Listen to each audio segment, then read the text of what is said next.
La méthode de Kabat-PNF dans la rééducation des hémiplégiques. PNF, ça veut dire Proprioceptive Neuromuscular Facilitation, ce qui signifie facilitation neuromusculaire proprioceptive. La méthode de Kabat a été créée en 1948 et elle a été très à la mode aux États-Unis dans les années 50-60. Elle était basée sur la neurophysiologie de l'époque.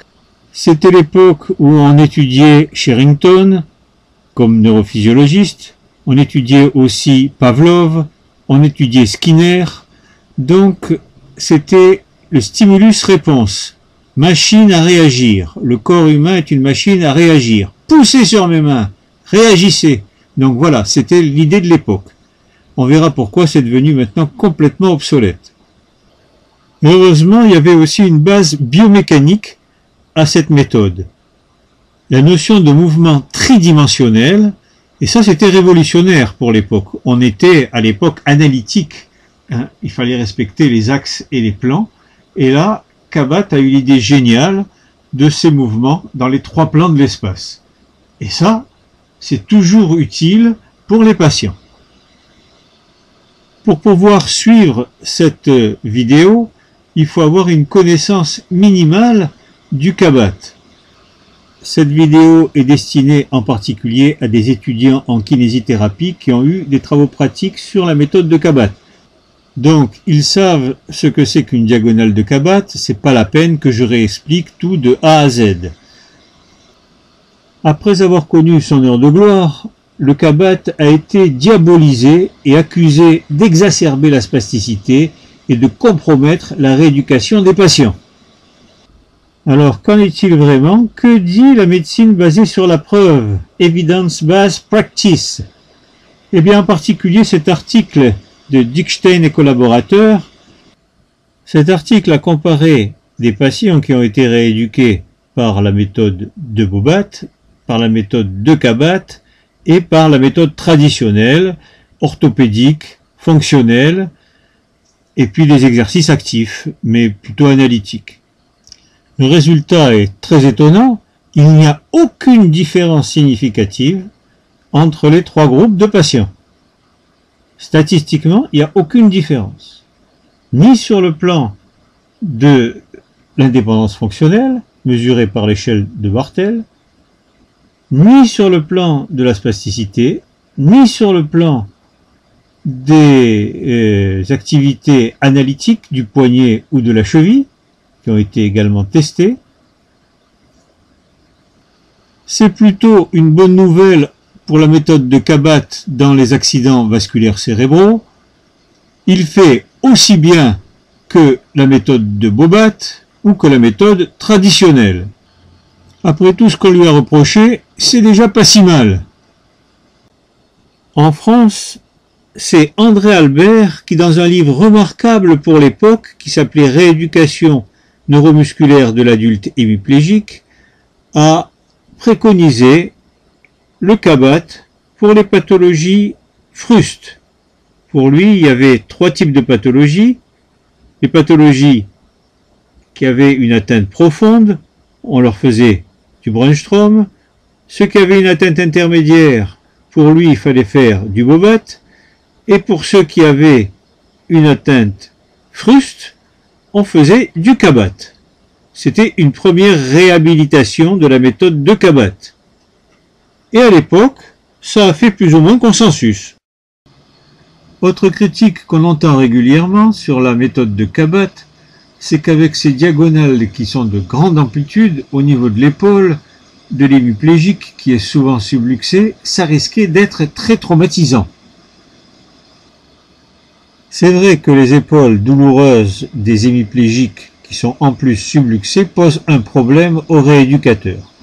Pour comprendre la rééducation dans ce cas, il faut, c'est indispensable, de connaître l'article intitulé « La physiopathologie du faisceau inférieur du grand pectoral dans les hémiplégies vasculaires de l'adulte, son importance en rééducation ».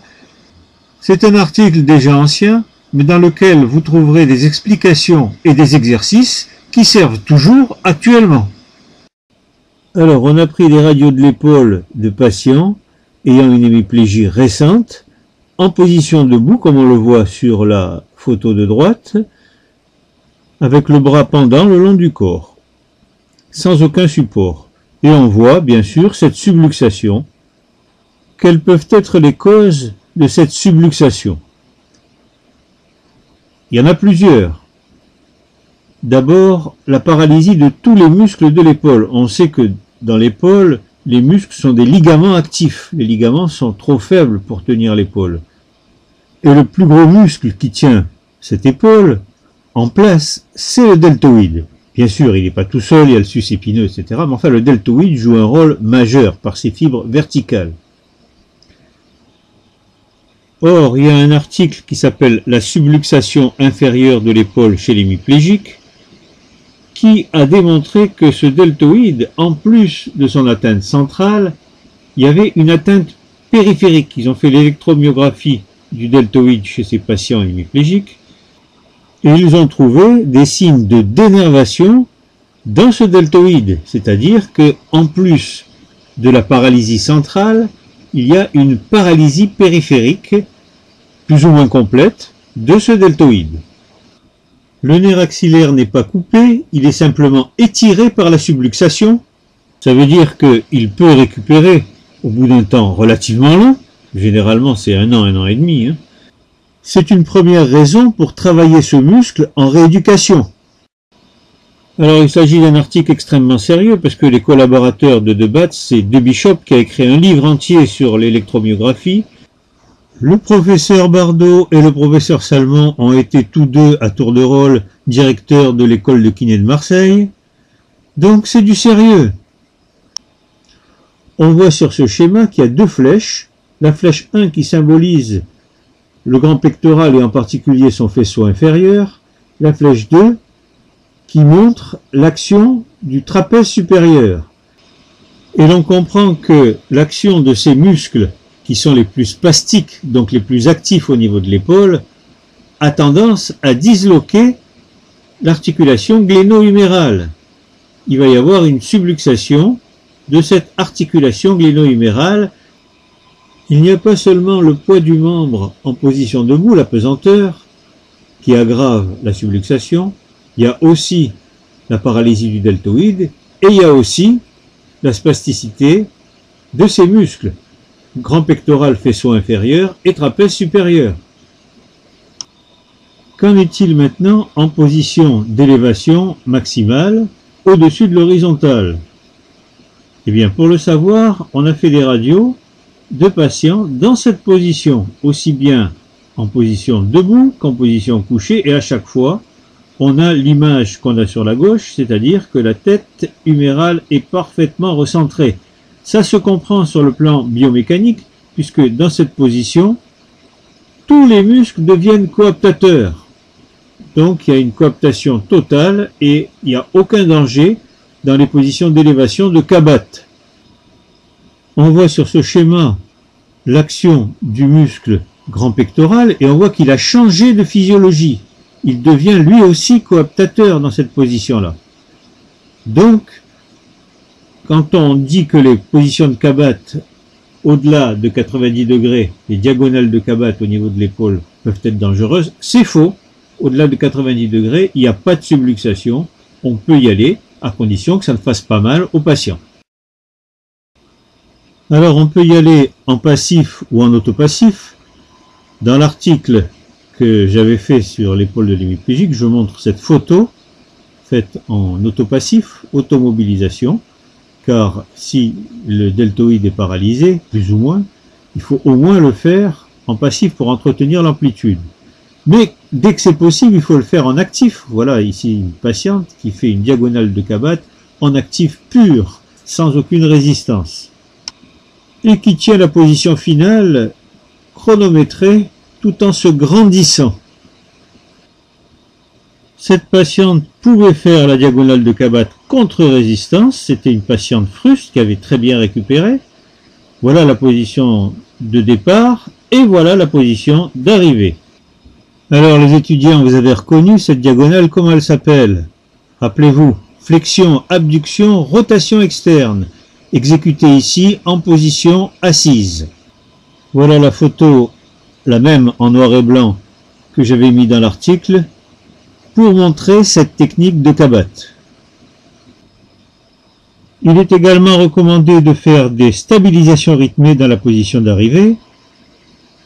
Voilà la photo que j'avais mis dans l'article, pour renforcer en particulier le deltoïde. Les stabilisations rythmées sont des techniques statiques, isométriques, qui se font dans la direction des diagonales, mais sans bouger. Aussi bien la diagonale flexion, abduction, rotation externe et son inverse, extension, adduction, rotation interne, on alterne 6 secondes de travail dans un sens, 6 secondes de travail dans l'autre, que l'autre diagonale, flexion, adduction, rotation externe et flexion, abduction, rotation interne, tout ça en statique isométrique. Très utile, la technique appelée l'initiation rythmique, le pumping. C'est utile quand le malade est encore trop faible pour faire des mouvements actifs, à la phase flasque, au tout début. Je dirais presque c'est indispensable à ce stade. Après, on peut le faire aussi, et même c'est fait de mieux en mieux. Mais au début, on peut faire souvent que ça. Alors donc, c'est quand même important. C'est une technique où il y a 4 phases. Premièrement, le mouvement est effectué en passif. L'ordre, c'est « laissez-moi faire »,« relâchez-vous ». Deuxièmement, le mouvement est fait en actif aidé. Ordre, faites-le avec moi, aidez-moi. À tous les stades, le retour en position de départ est toujours passif. Par exemple, si l'on fait le mouvement flexion, abduction, rotation externe, on revient en position de départ en passif et on lui demande « faites-le avec moi » et on refait flexion, abduction, rotation externe. Pour les patients les plus gravement atteints dont on a parlé tout à l'heure, qui sont incapables de faire des mouvements actifs, eh bien ça va s'arrêter là. Le mouvement actif aidé peut être répété plusieurs fois. Je l'ai beaucoup utilisé avec les patients à ce stade, non seulement avec les hémiplégiques, mais aussi avec d'autres patients comme les amyotrophies neurogènes, maladie de Wernicke-Hoffmann par exemple, ou bien les polyradiculonévrites aiguës, au stade où ils sont complètement flasques et où ils n'ont pas de force musculaire supérieure à 2, donc ils ont une force musculaire très très faible. À ce stade, le pumping peut rendre de grands services. Ils sont très contents de pouvoir faire des mouvements avec leur kinésithérapeute. Donc, on s'arrête au mouvement actif aidé, on le fait une dizaine de fois. Ça ne nécessite aucun matériel, ça peut être fait au lit du patient. À ce stade, c'est le maximum d'efficacité dans le minimum de temps. Pour les patients qui ont eu la chance de récupérer, qui arrivent à faire le mouvement contre résistance, eh bien, on va pouvoir passer au stade 3. Ordre, plus vite et plus fort, ou bien pousser. On revient en passif, encore plus vite, encore plus fort. On revient en passif et encore ce même ordre, encore plus vite, encore plus fort. Quatrièmement, le mouvement est fait en actif libre pour montrer au patient qu'il arrive à le faire maintenant tout seul, peut-être mieux parce qu'il a été facilité. Ordre, et maintenant faites-le tout seul. Je n'ai pas de vidéo qui montre cette technique avec des patients hémiplégiques, mais peu importe, si vous voulez comprendre un petit peu ce que c'est que cette technique, si vous ne l'avez jamais vue, je vais quand même vous passer un extrait d'une vidéo qui s'appelle « Maladie de Parkinson, protocole de rééducation ECPA ». Et dans cette vidéo, on voit, entre autres choses, cette technique d'initiation rythmique. Vous voyez que c'est une technique qui peut être utilisée pour de nombreuses pathologies. Pour cette patiente, le mouvement pouvait se faire en passif, en actif aidé, même en actif contre résistance, mais en ce qui concerne le mouvement actif libre, elle ne pouvait pas le faire, c'était trop difficile pour elle. Donc pour ne pas la mettre en situation d'échec, je ne lui faisais pas faire de l'actif libre. Premier mouvement passif, laissez-moi faire. Laissez-moi faire. Voilà, on va jusqu'à un but, jusqu'au côté opposé. Faites-le avec moi maintenant. Plus on part vite, et plus le sujet va revenir vite. Allez, plus vite et plus fort. Encore plus vite, encore plus fort. Vous voyez, le retour a intérêt à être rapide, de manière à créer un phénomène de rebond. Et maintenant, laissez-moi faire. Même chose au niveau d'une autre diagonale. Laissez-moi faire. Jusque là, jusqu'en bas. Faites-le avec moi. Activez D, donc. Plus vite et plus fort. Avec restretch. Et encore plus vite, encore plus fort. Allez-y, encore une fois, allez. Encore plus vite, encore plus fort. Avant de se reposer. Une autre diagonale de Kabat. La même technique. Ce qu'on appelle le pumping, parce que le mouvement est pompé. Vous voyez qu'on va jusqu'à un but. On a mis une chaise et il faut aller toucher la chaise pour pas que le mouvement s'arrête à moitié. Voilà, faites-le avec moi.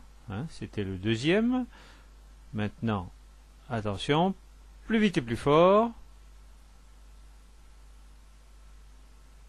Bien jusqu'au bout. Et encore plus vite, encore plus fort. Bien jusqu'au bout.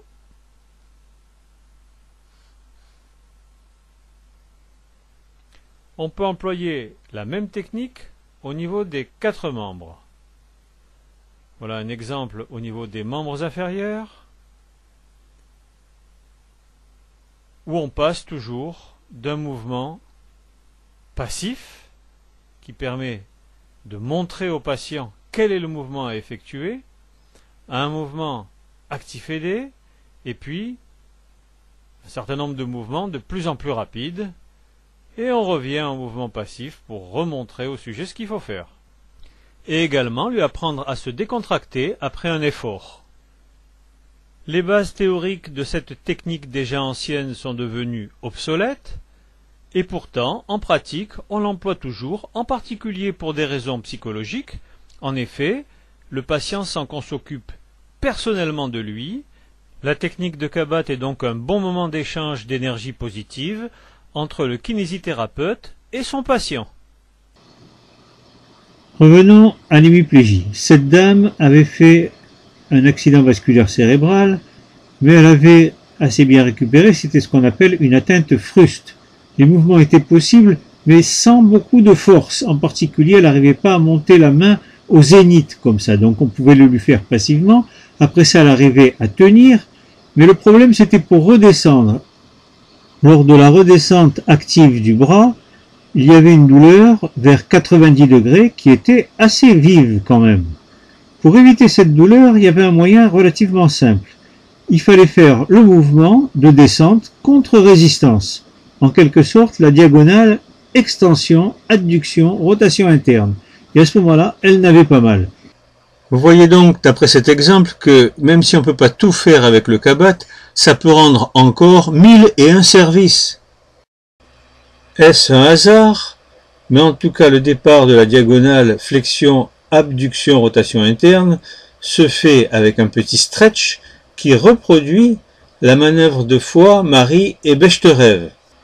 Cette manœuvre envoie aux membres inférieurs des influx flexogènes, c'est-à-dire que ça permet la triple flexion. Et donc ça facilite beaucoup le démarrage de la diagonale flexion, abduction, rotation interne avec flexion du genou. On voit ici la position d'arrivée de cette diagonale, flexion, abduction, rotation interne avec flexion du genou. Ce patient qui présentait un accident vasculaire cérébral en voie de récupération avait une spasticité et une tendance plutôt à la triple extension. Il était arrivé tout de même à effectuer assez difficilement ce mouvement de triple flexion, mais vous voyez que le mouvement de triple flexion se fait avec abduction, rotation externe et le pied ne faisait pas une flexion dorsale dans toute l'amplitude. Alors pour lui, faire la diagonale flexion, adduction, rotation externe avec flexion dorsale du pied, c'était relativement difficile. Donc on lui faisait faire cette diagonale sous forme d'initiation rythmique et on voit qu'il arrivait, en fin de progression, à la faire. Bien sûr, on n'insistait pas sur le pied en flexion dorsale et varus, parce que les hémiplégiques ont un peu trop tendance à se mettre en varus, donc on gardait le pied en flexion dorsale. C'est donc une diagonale légèrement modifiée et adaptée à un sujet hémiplégique habituel. C'est quelque chose de très fréquent. Alors voilà ce livre de Knott et Voss qui a marqué toute une génération, qui s'appelle Proprioceptive Neuromuscular Facilitation, qu'on a traduit en français Facilitation neuromusculaire proprioceptive. L'image que je vous ai mise sur cette vidéo, c'est celle de la seconde édition de 1968. Mais en fait, ce livre a été publié pour la première fois en 1956. C'était la première édition. Dans ce livre, il y a beaucoup de choses intéressantes. En particulier, on voit les prises distales. Les prises distales sont très utilisées aux États-Unis et elles permettent d'avoir une plus grande précision au niveau de la main et au niveau du pied.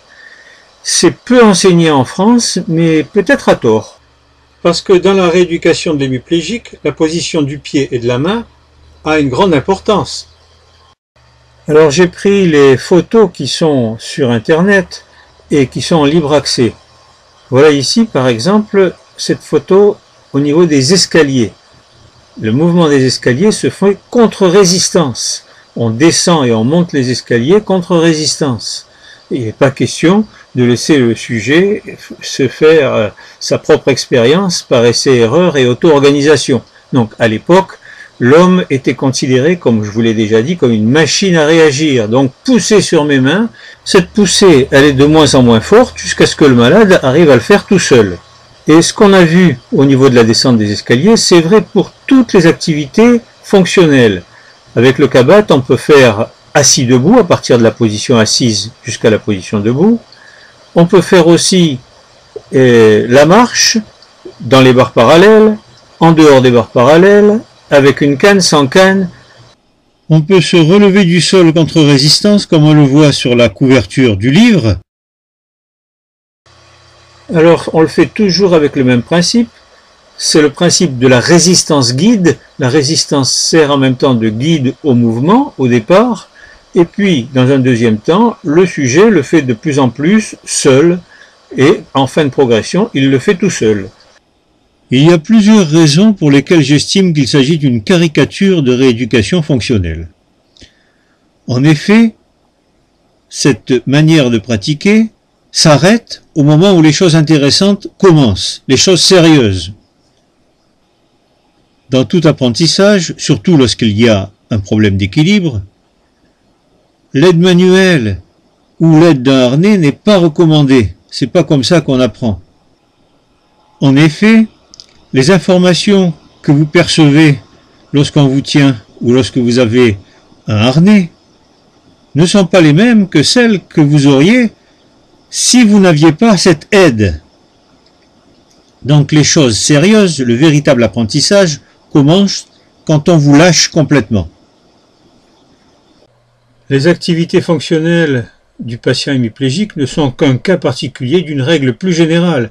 Pour toutes les activités qui nécessitent de l'équilibre et où les chutes risquent d'être présentes, c'est pareil. On n'apprend pas l'équitation lorsqu'on vous tient quand vous êtes sur le cheval ou si on vous met un harnais en permanence avec un filin qui vous retient si jamais vous chutez. Il faut, à un moment donné, savoir faire de l'équitation sans harnais, sans qu'on vous tienne, et c'est à ce moment-là que ça commence. Et cette progression peut durer des mois, des années, voire toute la vie, car dans les activités complexes, il est toujours possible de progresser si on continue à s'entraîner. Pour tous les exercices fonctionnels, que ce soit la marche, que ce soit passer de la position assise à la position debout, que ce soit monter ou descendre les escaliers, je demande à mes stagiaires de toucher le moins possible les patients pour ne pas interférer avec les sensations qu'ils peuvent avoir quand ils le font tout seuls. Évidemment, c'est très différent. Ils vont pouvoir s'auto-organiser à ce moment-là. Ça nuit à l'auto-organisation des mouvements de toucher les patients, de leur donner une résistance guide. Dans le Kabat, grâce à ces résistances guides, on veut faire quelque chose au patient. Par exemple, on veut le faire marcher contre résistance. Le kinésithérapeute a une idée, il veut qu'on fasse quelque chose, or le patient souvent il ne peut pas le faire, il ne peut que s'auto-organiser différemment. C'est là qu'on arrive aux limites de la méthode, parce que c'est une méthode directive. On veut imposer une façon de faire au patient qui n'est pas forcément celle qui lui convient. On continue sur les inconvénients. C'est une méthode chronophage. Il faut que le rééducateur soit présent en permanence. Alors c'est bien quand on a tout le temps du monde, mais c'est pas du tout le cas des kinésithérapeutes actuellement. Donc on n'a pas vraiment beaucoup de temps et c'est de la perte de temps, à mon avis, de faire tous ces exercices que le malade pourrait faire beaucoup mieux tout seul. À partir du moment où le patient peut faire un certain nombre d'exercices tout seul, en autonomie, il faut respecter la règle, le maximum d'efficacité dans le minimum de temps. Et à ce stade, avec le Kabat, c'est le contraire, on perd un maximum de temps.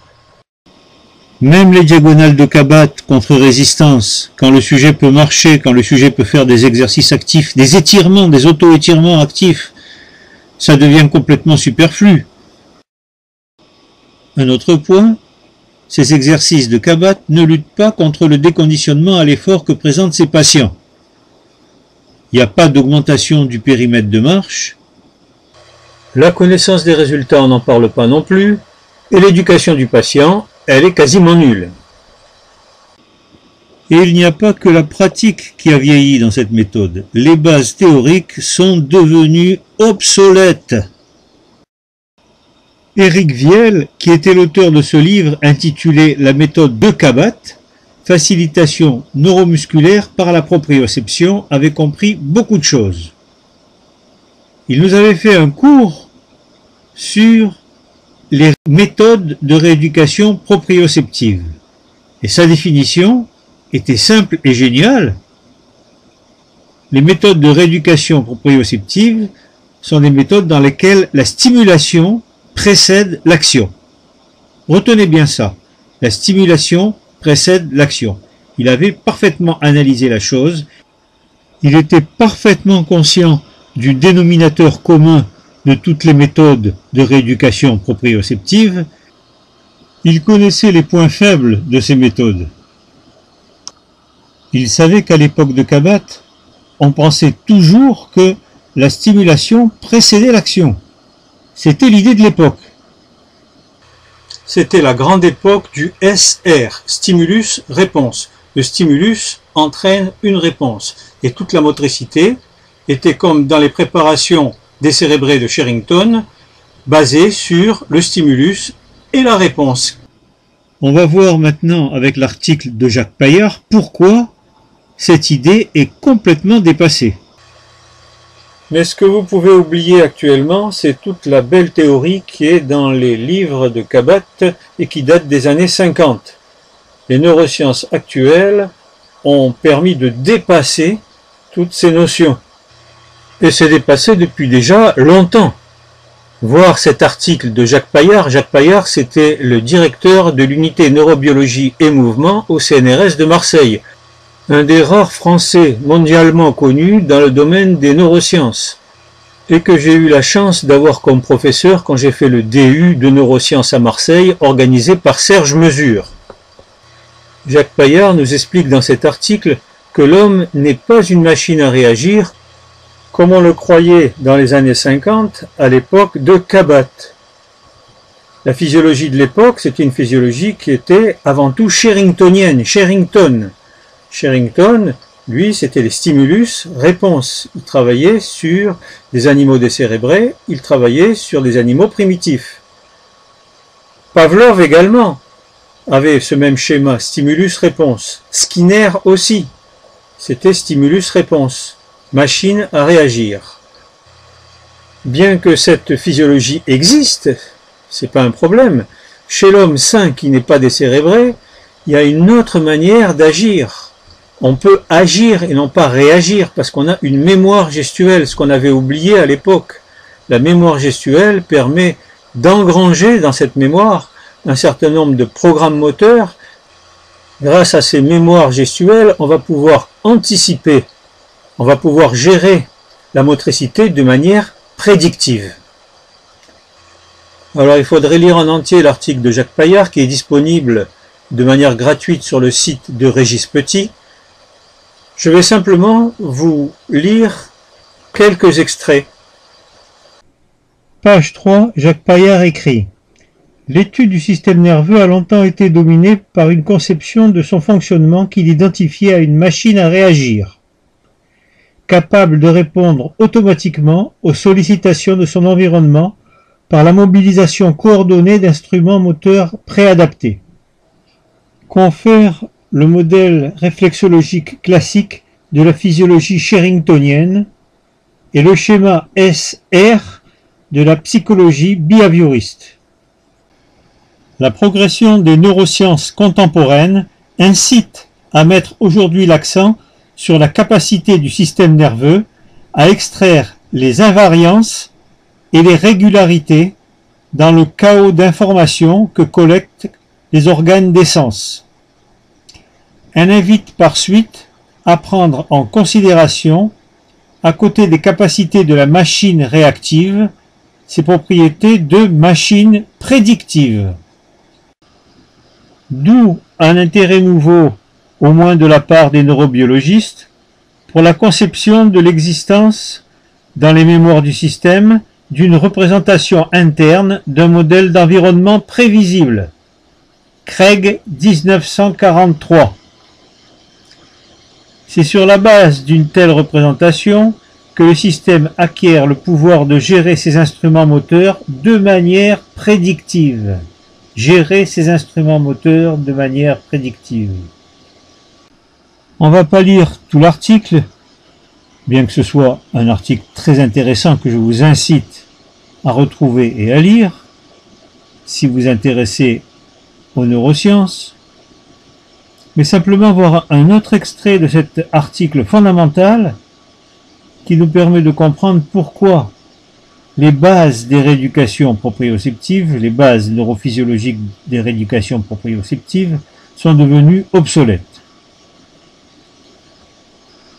Jacques Paillard, pages 10 et 11, continue sur l'analyse de la neuroscience basée sur le stimulus-réponse, cher à Sherrington, à Pavlov et à Skinner.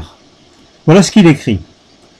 On comprend de ce fait le succès rencontré par ce type d'analyse lorsqu'on l'applique à l'étude de régulation physiologique autonome, normalement ou expérimentalement déconnectée des contrôles prédictifs de niveau supérieur. De la même manière s'expliquent les résultats spectaculaires obtenus dans la description de certains comportements d'invertébrés qui dépendent d'une modalité purement réactive de contrôle. Mais en contrepartie, la relative défaveur que connaît actuellement ce mode d'approche, notamment lorsqu'on l'applique à l'analyse de la performance humaine, devient plus compréhensible. Cette dernière apparaît en effet, y compris lorsqu'il s'agit des réactions réflexes les plus élémentaires, toujours plus ou moins pénétrables par les contrôles volontaires ou cognitifs. En conclusion, on peut dire que la méthode de Kabat peut encore rendre des services dans la rééducation des patients hémiplégiques, même si les bases théoriques sont dépassées, et même si il ne suffit pas de faire du Kabat pour avoir fait la rééducation des hémiplégiques, il faut faire aussi autre chose. On verra en particulier dans la vidéo consacrée à la rééducation fonctionnelle qu'il y a des choses plus importantes à ne pas oublier dans la rééducation de ces patients.